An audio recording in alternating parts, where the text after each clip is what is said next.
What did I do? I just broke this part. I think we're good. Did it work? It's on? This is on. Does it have a Just leave it. Okay. We're good. Okay, cool. You can start. We had this conversation, you don't put these in on anything serious. Oh, we did have this conversation Jim, before. you can start whenever. The only I thought thing we we stand you're on good. is like, No, camera's little on. kid's bike. It's on? Yeah. It would be Okay. better to lean a bike up against like something to keep from falling. It just seems insane to spend so much money on that bike, and the best you can do is just lean it against stuff. Yeah, we gotta talk about hockey, guys. Yeah, Oh. so I'm gonna talk to you guys about hockey. I'm gonna talk about a lot of different things. We're gonna talk about rules and positions, and that's basically, I'm gonna give you the rundown on basically everything what you need to know to watch hockey and like understand what's going on. Then I'll give you a little bit of strategy, very light, L-I-T-E light, because I just like don't necessarily care for it. I don't ever play myself, so the strategy of the actual game itself isn't necessarily something I'm into. So I'll gloss over that with you guys, talk about the stuff that's important. And then we'll talk about the more interesting stuff to me, which is more of like the system behind the league and how everything actually flows as far as where the money goes and how players can be traded and how players are signed in their contracts and stuff like that. Yeah, so let's get started. Ask me questions throughout. Also, if I'm talking too long, you gotta tell me, because I have no concept of time when I'm saying. So, the who and how, let's talk about rules and positions. So, the general goal of hockey, so to speak, is to get more points than the other team, pretty much every sport. Don't allow goals, but also score goals. Harder than it sounds, I promise. So this is what a rink looks like for the most part. We have red line, which is this red line in the middle. We have these blue lines, which are these blue lines right here. And then we have face-off circles, as you can see, the dots around. And we'll go into more of like the specifics of the zones later on. But this is the neutral zone. This is the attacking zone if you're playing where your goal is here. Like this is the attacking zone, this is the defending zone. Very simple. I think you guys can handle it. So some basic rules are you can't just go skating around and passing the puck everywhere you want and just like doing whatever. No, there's some rules that have to be followed. Rule number 1 is icing. So icing is when you are behind this red line. So when I'm talking about these rules, I'm going to be talking such that the zones that are marked here are correct. So if you're skating up here, icing means that the puck goes across this blue line here before any of your players do. This is important because it will prevent injury because people will dump the puck in and then skate it super fast and then crash into the boards to get it. So this prevents that, and there's even a rule where they will call icing before the puck even is touched by anybody. And so what that means is if the puck goes over this line before you do, before any of your players do, then you're fine. If a player goes over the line before the puck does, that's offsides. So for offsides, if it's there specifically to prevent people from being able to just set up however they want, and it actually makes it hard. You have to like essentially get your puck. I think I messed up these two. That's fine. For offside, you have to get the puck over the line before any of your players.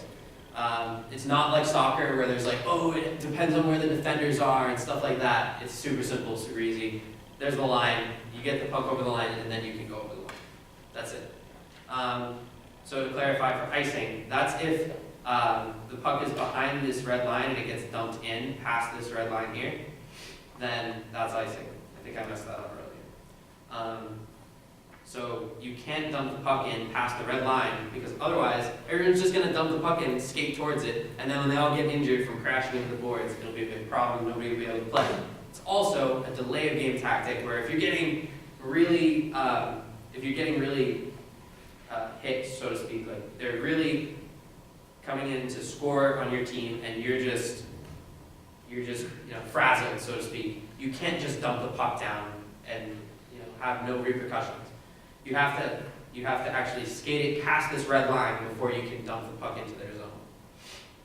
So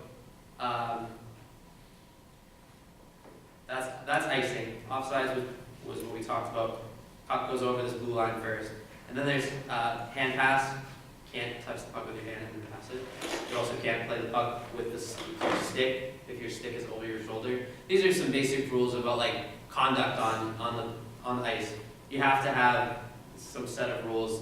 These are like you see them and you're like, ah, yes, I know that that's a part of the game. It's like what you can't do, so to speak. Penalties, these are like if somebody's actually out of line. So there's like, you know, if you have these rules and somebody breaks one of these rules, they blow the whistle and it gets dropped and there's a face-off, which we can talk about. But with penalties, these are like, if you do any of these, the player that committed the infraction goes to the box, to the penalty box. So if you commit slashing, you commit tripping. So slashing is when you hit another player's stick with your stick. Usually it has to break, otherwise they don't care. If you hit it really hard, they'll be like, yo. Or if you hit their body with your stick, like in an aggressive way, then that's slashing. Tripping, obvious. Interference is if you try to check somebody or like interfere with what they're doing without them having the puck. So if I have the puck and then I pass the puck away from myself, and now it's left me, and then you check me, that's considered to be interference. So you can only check someone that's hitting them when they have the puck. Boarding is if somebody is against the boards. So pretend we're playing some hockey here. I've got this stick, and I'm in the boards here. And someone comes from behind me and actually checks me into the boards, such that my head goes into the boards. That's boarding. If it's really, really bad, they'll call it a check from behind, and that's usually identified by whether or not you were checked on the numbers of the jersey. So you can see the numbers on their jersey on the back. If you check somebody in the numbers of their jersey, then you are generally checking from behind. That can be a game misconduct, which means you get 5 minutes of your team being down a player. You're gone for another 10 minutes, and then you're also ejected from the game. I don't even know how the gone for another 10 minutes. They put 15 minutes of penalty minutes on your record. Your team is down for 5 minutes, and you don't get to play for the rest of the game. So, like, that's a really bad penalty because it's a very big safety issue.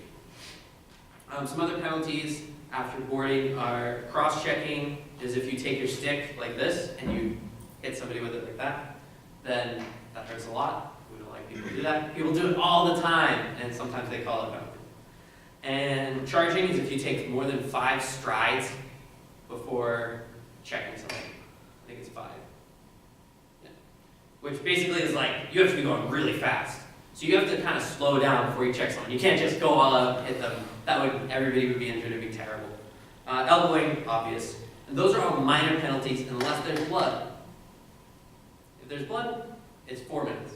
So minor penalty, 2 minutes. I also forgot high sticking, which is a pretty common one. If you hit somebody above their shoulders with your stick, it's high sticking.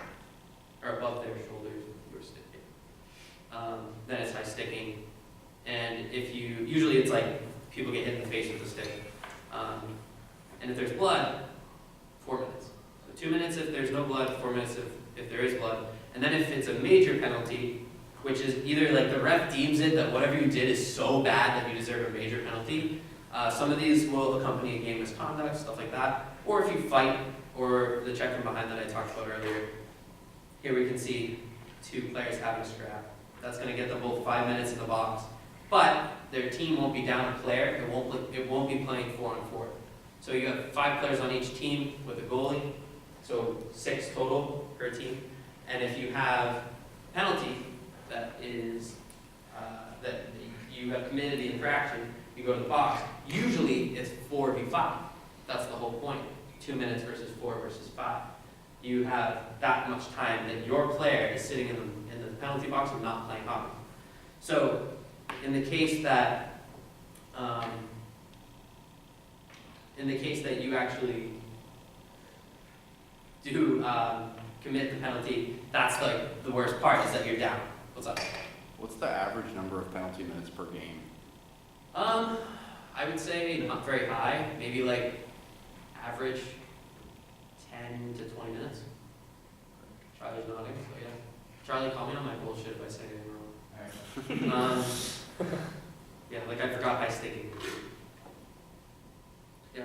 So you might cover this later on, but how does the substitution work? So every single time, like, it passes the red line or something, everyone like goes out, and I don't know how the hell they coordinate that. I'm just curious to see if you knew why. Oh, so you're talking about when all the lines change?